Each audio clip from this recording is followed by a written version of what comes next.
Hello, everyone. Welcome. Sorry, it took a minute. For some reason, it didn't want to go live right away. So I was like, oh, okay. Welcome, everyone. It is the Our Turf Football Podcast. I am Dana. I think I did it again. Dana. I do know my own name. Sorry, it has been a day. And Kate. Hi. Sonia will be joining us here in just a little bit. I think she said that she's going to be just a couple of minutes late. And so hopefully, she said about 5 minutes. So hopefully she'll be joining us soon. It's been a minute since we've been here. We took a little time off. Kate and I went to the combine. We had a great time. Lots to tell you about there.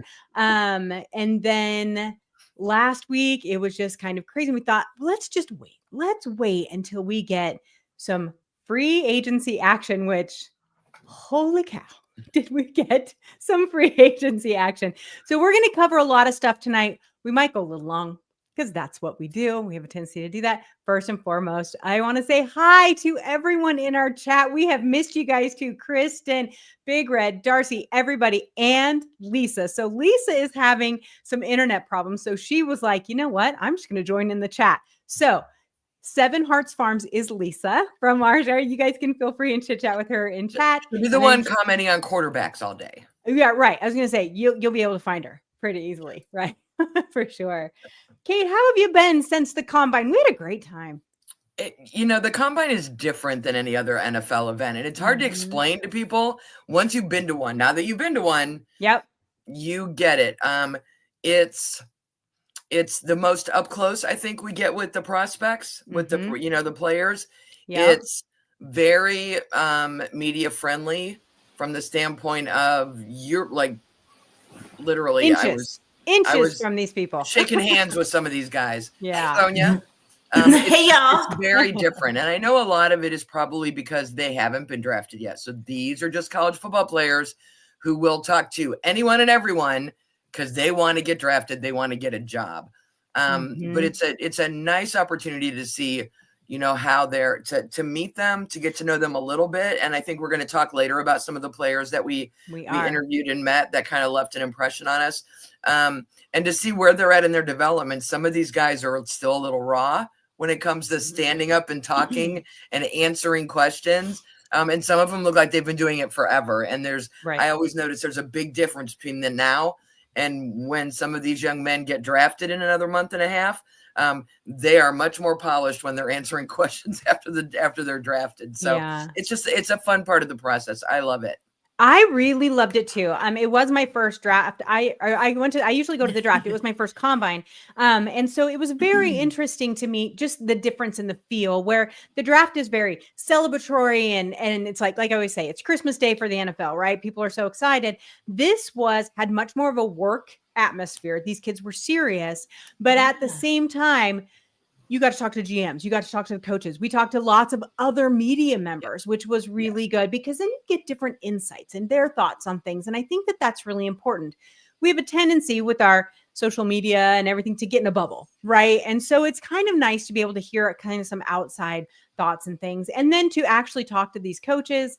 It was very funny for my Seahawks people. I went to the Mike McDonald press conference and he's as far away from me as my laptop is right now. And the funniest thing, he walked out and he looked around and he goes, so we flew 2,000 miles to talk to the same people because it was all the Seattle beat reporters were there, but it was very fun and just kind of more relaxed in that way. And I really enjoyed that. That was super fun too. But these prospects, it was so great. Before we get in on that, of course, I want to say hi to Sonia, who has now joined us. How are you doing, Sonia? I'm good. How are you guys? Good. Did you watch any of the combine, Sonia? No, I didn't. I was on a really tough stretch at work or just a long stretch at work. So I didn't get a chance to watch, but just nice to always watch you guys' coverage and just see what happens and just see the kids. And, it's always a good time for them, I think, and just really good time to let them show. Right. And I said at the time, I asked a lot the questions, they get, oh my gosh, these poor kids get inundated with, have you talked to the Raiders? Have you talked to the Titans? Have you talked to this team? Have you talked to that team? And I wanted to get to know them more because you know me, right? I'm a personality girl. Like I'm not, I need to feel you a little bit. Like, what's going on? So I asked these kids, what's been the most surprising part of the combine? What's been the most fun? And I will tell you that 90% of the gentlemen that I spoke to said it was getting to know the other players because they've been so adversarial, especially in their college lives, and that sort of thing. And now they're working out together. And I thought that was really interesting. So, but let's talk about this one. Now, you guys, we are going to get to free agency. We have a ton of stuff to talk about on free agency. Yes, ma'am. Real quick. If you're watching us on X or Facebook or one of the other platforms, enjoy. But please think about coming on over to YouTube, because that's where you can chat with us and we can chat back with you. We can answer your questions. We can put your comments on the air, all that kind of stuff. So just if you want to participate, because we're all about participation, come on over to the YouTube channel to watch. So let me just tell you how much I love Kristen here in our little chat. She's like, totally not beige. If you guys don't get that joke, you haven't watched our show long enough. Okay, just so you know. But all right, so interesting. So let's go ahead and talk about the combine just for a minute. We are going to get to free agency because I really want to dunk on the 49ers, so we'll get there. But I want to talk about them. I know the paperwork we had was insane, but I asked Kate to pick just a couple of players that we interviewed or that she saw that really kind of stood out to her. I picked a couple of two. And Big Red, I'm going to tell you right now, this kid is so high on my list. Oh, my God. If you guys do not know who Nick Imonwari, is it Imonwari? Yeah, that's how you say it. He's a freak of nature. He's the next Cam Chancellor. I'm just telling you right now. Anyway, sorry. Go ahead. Okay, Kate, you go first. So one of the guys that I wanted to talk about was Antoine Powell-Ryland. He's an edge rusher out of Virginia Tech, who, by the way, has the best on-field song when the players are introduced in any college football stadium I've ever been in. 6'3", 258. One of the knocks against him is his arm length. It's short, right? The NFL measures all these things. And so I asked him, I said, what do you tell NFL teams when they tell you that your arms are too short? And he kind of smiled and he turned ahead a little bit and he's like, I tell him about my 16 sacks last year. And I just love that because I knew it was an awful question. I knew somebody was going to ask it. And I also knew he was prepared for it and he handled it with class. He was just after that, we talked about his mom and his sisters and that kind of stuff. So that was super fun. And someone else that really stood out to me when I got back and I was just looking through all my stuff was Terrence Ferguson. He's a tight end out of Oregon. He's 6'5", 247. He may be the best tight end in this draft that nobody was talking about before the combine. I've seen a lot of Oregon football this year. I've seen a lot of him. He ran a 4.63 40, was the fastest of all the tight ends. He set a school record for receptions at 134. Just really, really confident, really believes in himself. I think is somebody that I think is going to go pretty high up on the draft when it gets to, tight ends. And then just because I liked the conversation I had with him, Elijah Roberts out of SMU, 6'4", 278 edge rusher. Talked a lot about his leadership, talked a lot about the things he does off the field as well as on the field. And I asked him point blank, Sonia, when we were doing the college show with Michelle, we talked a lot about how we were rooting for SMU in the playoffs. This is a school that got the death penalty, and it wasn't that long ago. And that whole program has turned around. So I asked him about that. I'm like, is that something you talk about? And he's like, we talk about it from the standpoint of we want to be known for something else now. We don't want to be that school that had a death penalty. He goes, now we're that school that made it into the playoffs in the first year of this new system. And he talked about those things, just really, really, I don't know that he expected the question, but really handled it well. And those are some of the guys that after I talked to them, looked at their stats, I went back and found some clips.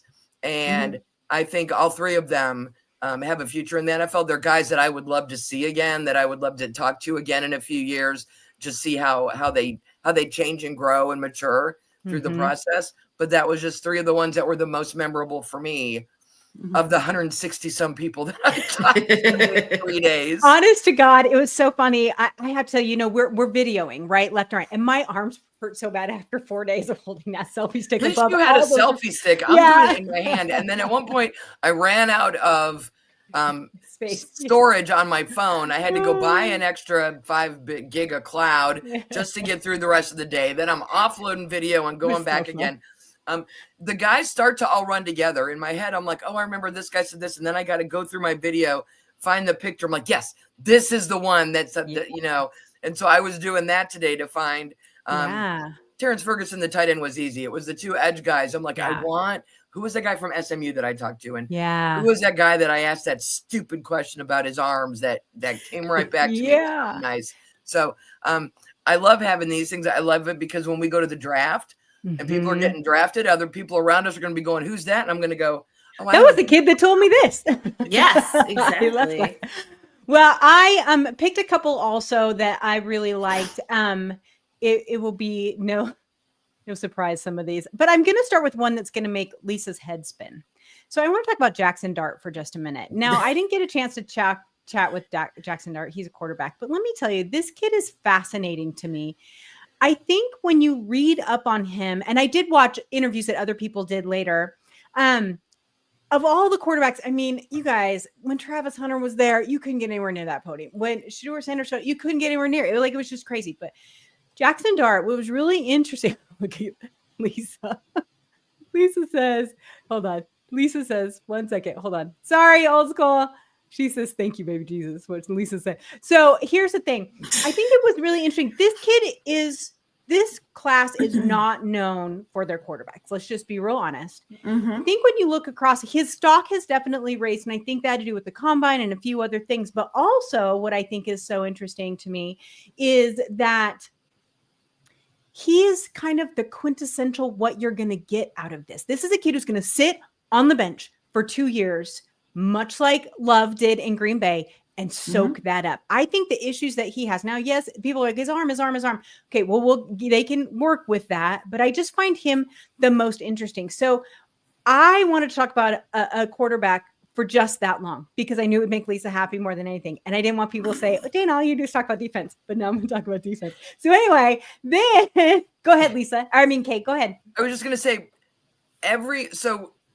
when I'm talking to these players, some of them will mention other guys on their team. Every Ole Miss player I talked to brought up Jackson Dart. And he was the only quarterback that was brought up by the defensive guys and the tight ends that I talked to. It wasn't Cam Ward and Shedeur Sanders. Now, maybe they don't need the press because they're getting their own, and maybe these guys are just trying to pump up their teammate.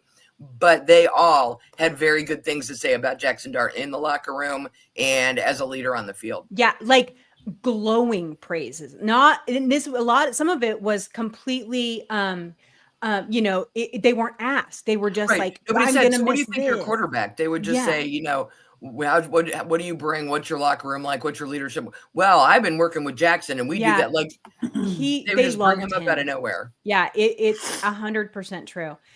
The next guy I want to talk about is Oluwafemi Oladejo. Okay, so he is an edge rusher. He is a former linebacker who he told the greatest story about this. UCLA, just so you guys know, 6'3", 259. He told this great story about how it was just a couple games into their season last year. And he came and they knew their linebacker group was really good. So they said, you know what, we're just going to try for one game. We're going to put you on edge.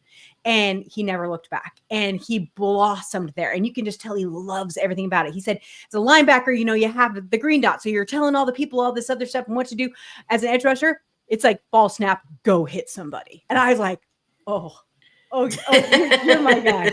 I like you a lot, right? Loved this kid. But most importantly, and I think a lot of people will understand this, not just the Seahawks fans that I know watch this, but the other people. He has Bobby Wagner smarts to him. He was dissecting some of these plays with a couple of the other reporters, and it was just, he's a leader. He just has great, they call him O2 or Femi, and this kid was super, super impressive. So I really liked him, and I think people should keep an eye out for him.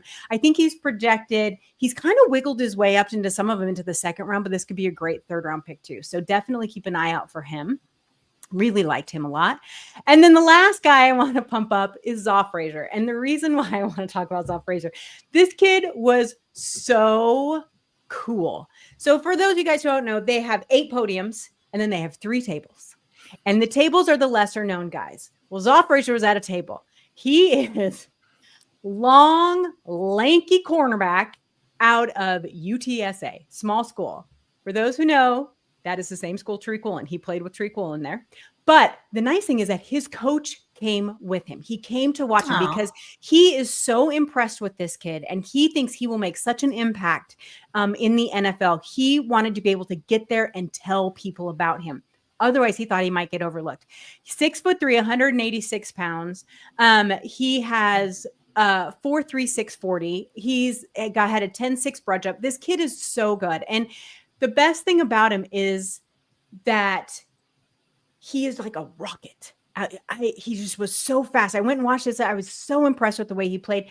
And a lot of the media members were buzzing about him. He's going to be a later round pick too. Keep an eye out for him. And I want you guys who are listening, if you hear your team get him, be excited because this is going to be one of those Richard Sherman in the 5th round picks. That's who this kid is going to be. So much fun. I had such a good time. I was in defense heaven there because as Lisa mentioned in comments or in chat, this is a deep draft for the defense. And so I was just so impressed with all these kids. I too talked to like 100 and some kids. So it's hard to pick your couple of favorites.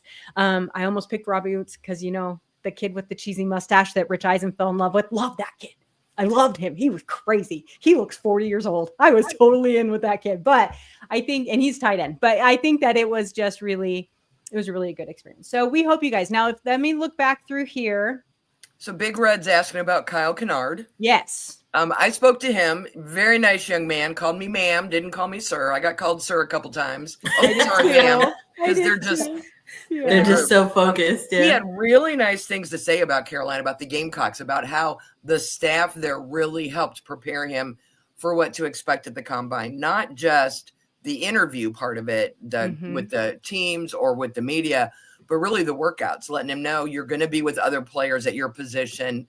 You're not competing with them today. Eventually, your senior day, your pro day is when you show up and show out. Today, for the combine, it really is a team effort. And that's one of the things that the scouts and coaches are looking for. How do you get along with other players? And he was very nice young man to talk to. He was at a table and not at a podium.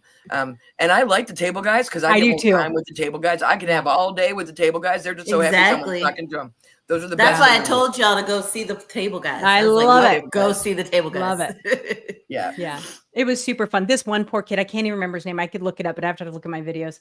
He was stuck at the table that was right next to Travis Hunter. Oh my God. And the media had surrounded the whole podium. So it looked like there were probably 100 people standing in front of him, but he's just standing there not talking to anybody because you couldn't get to him. So finally I was just like, excuse me.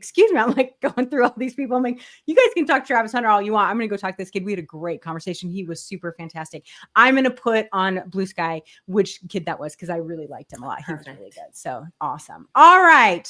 He wasn't a kicker, Lisa. The kickers only came out one time and they filled all of them. It was awesome. He was not. I think that's when the tight ends were out. It was either the tight end. No, it might have been the defensive lineman. I can't remember. But anyway, so it was very cool. All right. So we loved the combine. We will put up reminders as we get closer to draft, some of those videos again. So you can see some of these kids that we talked to and that we really enjoyed. So you guys can be reminded of them right before the draft. So, all right, let's move on to free agency. Okay. So as we all know, right, free agency really starts at the combine. We know that. All those deals are made at the combine. They're made at Prime. They're made at St. Elmo's. They're made at all the restaurants, right? So we know that those conversations happen. The NFL apparently doesn't, which is, we know better. But at the same time, so then it started off crazy yesterday. Sonia, you were looking at some of these free agent trades. And I said, there's too many to list off. We're not listing them all off, people. We're going to talk about some of them. I said, Sonia, looking at all of these, who are the biggest difference makers that you have for their new teams? Honestly, I couldn't pick just one person. I'm picking so Chicago. Oh my God! Right. Their offensive line situation, I think, has been upgraded significantly. Mm-hmm. I think that shows a lot of want for Caleb Williams. I mean, so that's one big part of the equation for Chicago, I think, is getting their O-line situated and ready for Caleb. Now, Caleb is going to actually have to deliver now that he has this line. So there's that second piece to it. But that was probably one of the bigger things that stood out to me yesterday. But oh my gosh, So let's talk about Chicago because they have the longest list on my free agent tracker. So they traded for Jonah Jackson from the Rams, offensive lineman. They traded for Joe Thuney, the Chiefs. I don't know what the Chiefs. Oh, I can't wait to watch the AFC West this year. Offensive guard. They kept 3 of their own players: Chris William, Blackwell, and then I'm going to butcher Obongaminga. I'm so sorry. Please forgive me. But then they signed 1, 2, 3, 4, 5, 6, 7, 8 players, right? They got an edge rusher. They basically most of them from the 49ers, right? They got an edge rusher. Oh God, these guys, I'm so sorry. Ode Ingbo, sorry. Grady Jarrett.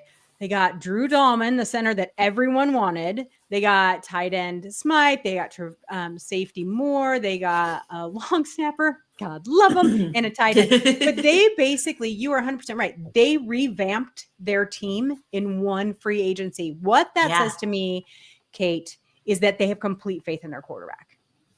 Well, they have to. They have to because they do. They bet everything on Caleb Williams, and he struggled last year. And the O-line was a lot of the reason why. And every single person they picked up in free agency is going to help Caleb Williams be a better quarterback. And I'm clapping for him because we've seen in Carolina, Bryce Young is still struggling, and the Panthers have still not done half of what the Bears did in one free agency. They're busy, though. To help. They're busy. Yeah. You know, so I think they were smart decisions, and I don't know that any of them were breaking the bank decisions. They were right along. Some good contracts, but nothing outrageous. They didn't reach for anybody. Yeah. 100%. So what's your next team, Sonia? Or player or whatever. Or player. This one right there. Darcy called it the Tunsil trade. That was very good. And getting Mr. Debo. Yeah. So the Commanders got a lot better. They did some upgrading, I think, too. So those are all very good moves. Liked those. Ones that were kind of questionable. I mean, I know we kind of want to talk about Davante Adams to the Rams. I get it, but it's just like, that felt to me. Here's my question to you guys, and we're going to talk about the quarterbacks that are out there here in a minute. We're going to talk about a couple of other teams too, the San Francisco 49ers fire sale. Like, we're going to talk about all of that. But here's my question for you. Some of these older players, and I'm not calling Davante Adams old, but he's not new. No, right. Okay. They seem to be.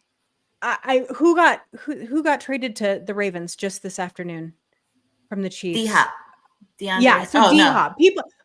Yeah, DeAndre Hopkins. Yeah. So these guys, players like that, they go out, they do these 1-year deals, and I'm not sure with what the teams are thinking that they can add. Do they just think this is a straight across replacement in LA for Cooper Kupp when they don't get a trade partner and have to cut him? What I'm not quite sure what the 1-for-1 there is, unless they know something about Cooper Kupp that we don't. Either one of you? Well, as a fantasy football owner who took Cooper Kupp in the first round and he was injured all of last year, I suspect they know something that we don't, because it wouldn't have cost them anything to just keep them. Right. So they're looking to move him. And I think that's dangerous when you come off an injury like he did and the team is letting it be known that they're willing to trade him. You wonder what's going on. They'd be better off if they leaked that Kupp wants to be traded. Right. You know what I mean? Then you might get a trade partner. So with any trade, he'd have to pass medicals. So it's True. not like they can sneak him out of town and not tell you he's really hurt. He's still going to have to pass a physical with the new team. And they're going to absolutely be looking at what he had, the injury he had last year and how he's doing. So I'm not sure. I'm not sure what. Yeah. So but I didn't understand Hopkins to the Ravens on the 1-year deal. He's ring chasing, and I get it. That's what to say. He just wants with everybody for a year and the Odell Beckham Jr. goodbye tour. I don't know. Yeah. Let me tell you though. Maybe he took one look at the rest of the AFC West and was like, yeah, we're not getting this next year. I'm going out. For sure. It's real interesting. Can we talk about the Tampa Bay Buccaneers too? I think they quietly had a good free agency. They kept Chris Godwin, which I think was the biggest. That was the biggest one. Yeah, that was a big one. They kept their offensive guard, Breedson, and then Levante David is there for another year. But then they signed Hassan Reddick, Anthony Nelson, the edge rusher, and then Lisa's favorite, a punter. But I think that with the team they had last year, keeping those pieces was more important than necessarily adding some of those pieces. And I think that's always a smart way to do it for sure. I think that that's really important. So I think they probably will end up getting more kudos for that than necessarily they are right now. And then, of course, we can talk about the teams who are still quarterback needy. So the Seahawks signed Sam Darnold after Geno Smith bailed, jumped ship. Off he went to go hang out with Pete. Don't blame him. But I'm just saying, I mean, that's what Pete's his guy. And so if he's going to get the same money from Pete, he wants to go play with Pete, more power to you. I'm so thrilled for Geno for the money he's getting. So the Seahawks, they were going to need a quarterback then. So they ended up winning the Sam Darnold lottery. Sweepstakes, whatever, raffle, whatever it turned out to be. Then you still have a couple players though. I mean, come on, right? It's not like it was a huge I'm thinking of like the bingo card. And it's Seattle. You get to take him home. All right. So listen, I don't have to be thrilled with our quarterback to be so thrilled. It is not Aaron Rodgers, because I was not going to be able to watch a single Seahawks game next year if Aaron Rodgers was there. So I'm happy with Sam. I'll take Sam Darnold. Thanks. But let's talk about, then we have Justin Fields ended up with the Jets. That was a whole question mark in Pittsburgh where they're like, who's it going to be? Fields or Wilson? Well, now it's not Fields. Well, it might not be Wilson. What about Aaron Rodgers? What about Cousins? I swear to God, every single quarterback has been linked to the Pittsburgh Steelers at this point. And then you still have, the Giants. You still have a couple of other teams that are quarterback needy. And I think these conversations that are being had just shows how weak this quarterback class is for the draft. Otherwise, I don't think these conversations would be happening quite as much. So I think that that's interesting. So Lisa, just talk about the quarterbacks just a little bit. Lisa's like, Indy signing Danny Dimes, and the Dolphins signing Zach Wilson. Do these GMs not watch the video? Oh my God. Here's the thing. I completely 100% believe in second chances. And so I think that Daniel Jones deserves a year with a different coach in a different situation before we completely write him off. Same with Zach Wilson. He did not get that time last year because we've seen what happened with a Baker Mayfield, with the Geno Smith, with some of these other players where they did better. They grew, right, from other places. I'm not sure that I would give them a long leash, but I think that it might be okay, right? So Lisa just says he sucks. God love her. But yes, Darcy says, wait, the Colts really did sign Daniel Jones. Yeah, they did. They did. And Lisa says he sucks. So anyway, but here's the thing with this. I'm going to give you guys my thoughts, and then I want each of you to tell me what you think. Looking at the quarterback situation, really, that's kind of pressing and left. You have Pittsburgh, you have New York, right? Let's look the Giants. Let's look at those two because they're the ones that keep getting linked. I heard a million conversations like Rodgers needs to end up with the Giants. Then Russell Wilson can go throw to DK Metcalf. Sure. Okay, whatever. That's not my thought. Here's my thought. New York has had it with Aaron Rodgers, the whole city, right? And so to me, it makes more sense with that high draft pick that the Giants have that they take Russell Wilson, plop him in there, grab their quarterback out of the draft, and then let Russell Wilson teach him how to be a pro. Russell Wilson is annoying in a lot of ways, and he doesn't have the most great personality with other teammates, but he is a consummate professional. There is no one that takes the game more seriously, I think, than Russell Wilson. And so what a great mentor. And he knows he's in that stage of his life, right? And so what a great mentor for a year, maybe two, until you can bring along the Shedeur or the Cam Ward or whoever it may be. And maybe it doesn't take that long. Maybe it's just a year, whatever. But I think that you're not going to get that in Pittsburgh because they don't have a high enough draft pick to move up or to get one of those, unless they wanted to go with Dart. I don't know. So then do you bring in Aaron Rodgers, who has to play out there in the freezing cold? It just makes me happy. And then we can all watch him and DK fight on the sidelines. And it would be so much fun. I think that would be the best part of it as well. Sonia, what do you think of my quarterback thought? I mean, if Kate's even shaking her head about Aaron Rodgers going to the Steelers, it must not be a great idea. Oh, God. Arthur like Smith would hate him. Mike Tomlin I like what you're would hate saying. Yes, Mike Tomlin would hate him. But I like what you're saying about moving Russell to mentor, I think, because that's, like you said, he is a professional. You know, he left Denver in the worst way, but was professional about never blinked. it, right? Yep. Never blinked. So I like that end of it, but not sure if I see Aaron Rodgers in Pittsburgh. That's all. Aaron Rodgers needs to retire. And that's the consensus in our chat, is that he just needs to retire. Lisa says the Giants need to sign Cousins. I'm going to need to explain that to me. Okay, let's think about it. Okay. He could do it. Could he get them to the playoffs? Perhaps. I mean, he's beige, but he can do some things, right? Yeah. He can do some things. And he's got Malik Neighbors, who's a very talented wide receiver. He could make Darius Slayton still. With him. I wanted Seattle to get Darius Slayton so bad. And the reason is for the same reason I had mentioned about the quarterbacks. I think sometimes you just need to take a really good player, stick them on a different team and see what they can do. I thought that would have been good, but he decided to stay. So yeah. I don't know. But that's my thought on Kirk and the Giants. He would be a good bridge quarterback, but yeah. Is he the quarterback of the future? No, of course no. Kate says no, thank you. Hey, while Kate gives us her thoughts on quarterbacks in chat, I want you guys to tell me your favorite free agency pickup or drop in chat. So I could see Pittsburgh getting Jackson Dart with where they're sitting in the draft and having Russell Wilson teach him. I think he's more of the kind of quarterback that Mike Tomlin likes, and I think he's coachable. I don't think Cam or Shedeur are going to sit a year, which is why the Browns trading. I love that they trade DTR, traded him to Philly. I love that kid. I think he was in the wrong place. He will be fine in Philly.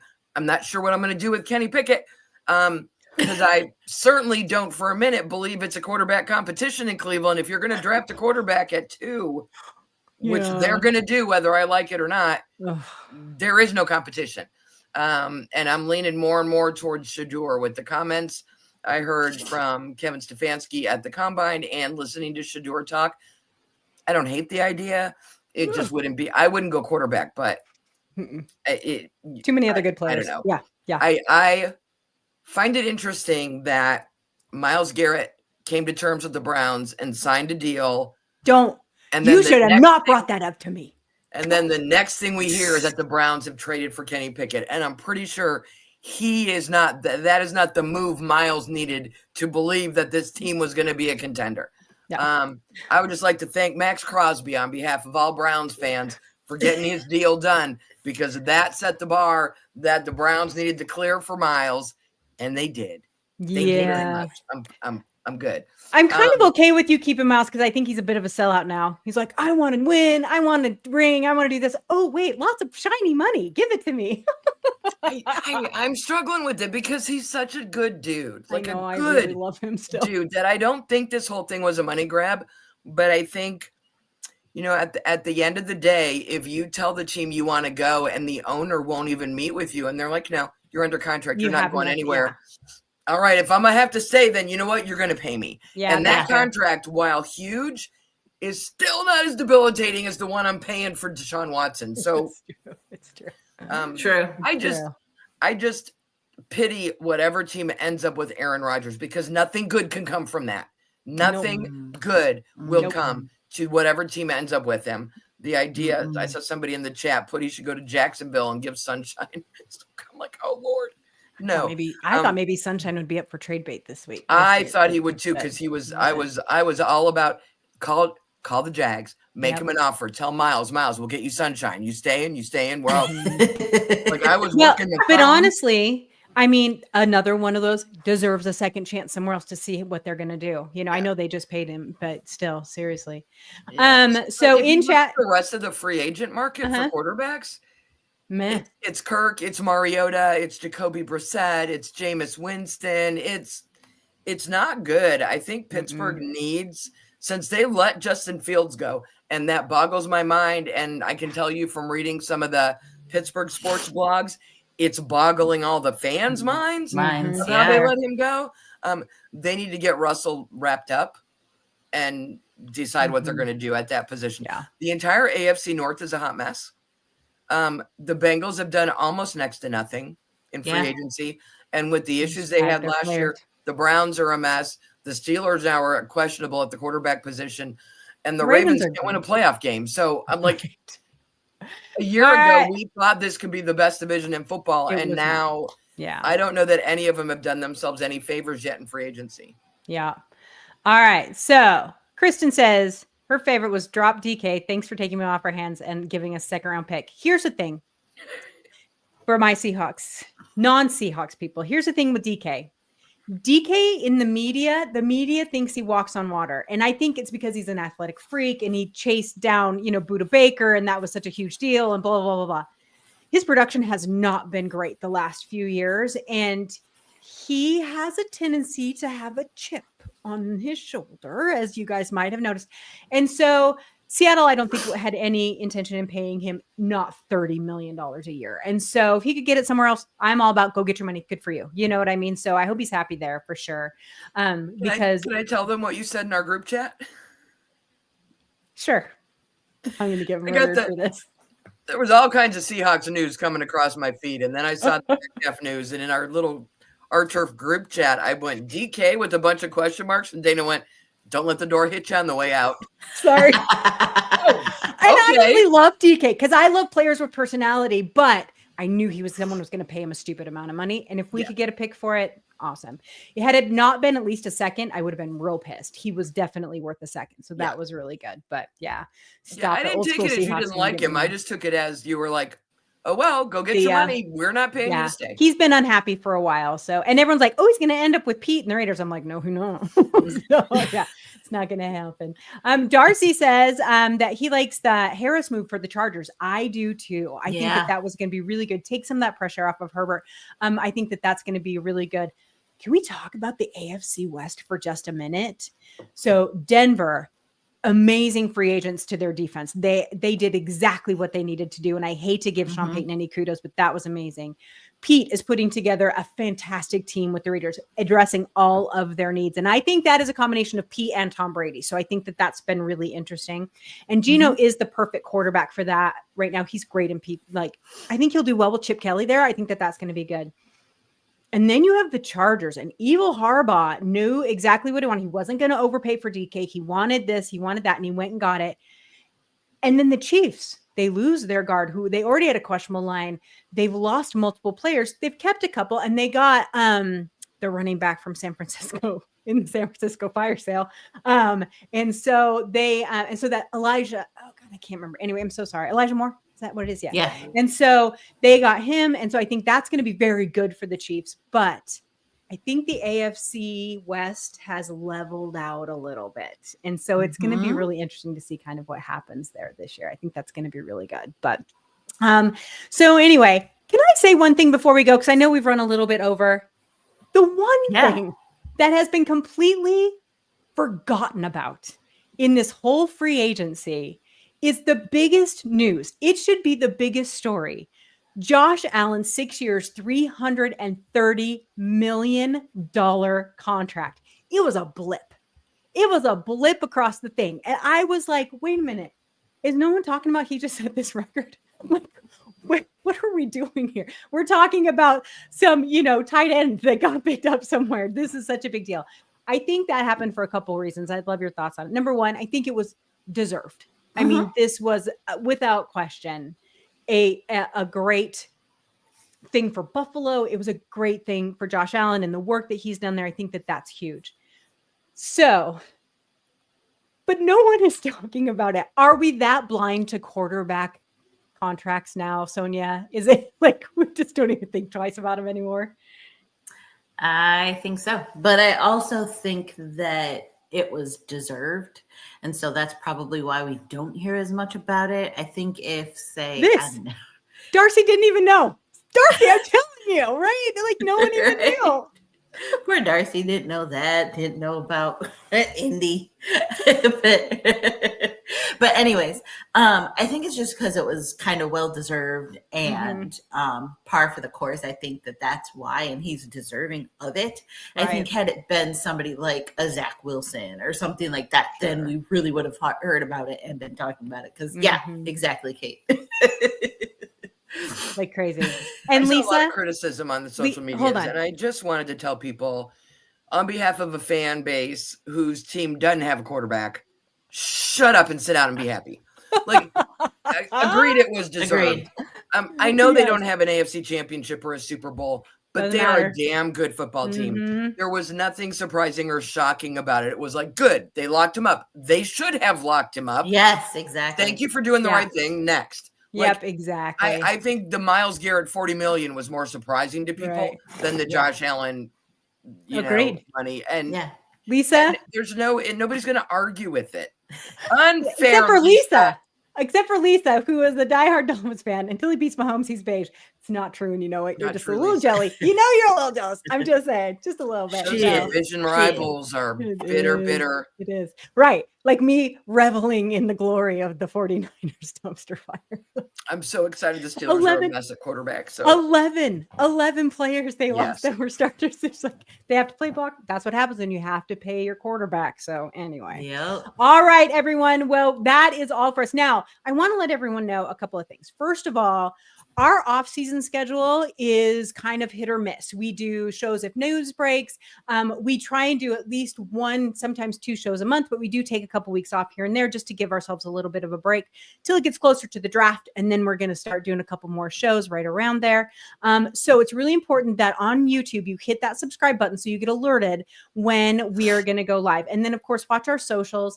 We do still post over on X. We are on Blue Sky also. So if you're on either one, you'll be able to find us and on Facebook. And so if you can subscribe and do that, then you'll know when we're going live, but we will try and let you know. We usually let you know at least a week in advance if we're going to do a show, just so you guys know. And second of all, we appreciate all of you guys for last season. We had a fantastic season last year, and it is so much of it is to thanks to you guys and all of our people that come every single week in chat. Big Red, Kristen, Darcy, we usually have Johnny here, we have so many, Camden, all of the people, Old School Suihawk, who has found us, and we're so glad that he did. I love that we love that you guys are here with us every week, and we want to thank everyone who just watches later and all that. We appreciate that too, but we had a really good year last year, so we're really excited about that. So we want to thank you guys so much. So we are going to be off next week for sure, but then I think we're back the next week. We have a couple of fun guests coming up this off season, so make sure you hit that subscribe button, and we will talk to you guys again soon. Good night, everybody. Oh, go ahead, Kate. Spencer Rattler. Oh, we have to. For Big Red. You guys don't understand. You just have to. You should have seen Kate and I at the combine. We were like walking around, and some kid's name was Spencer, and we're like, Spencer Rattler. And that's like, oh, that's not him. So Big Red, you're in our brain. That's how it works. All right. Good night, everybody.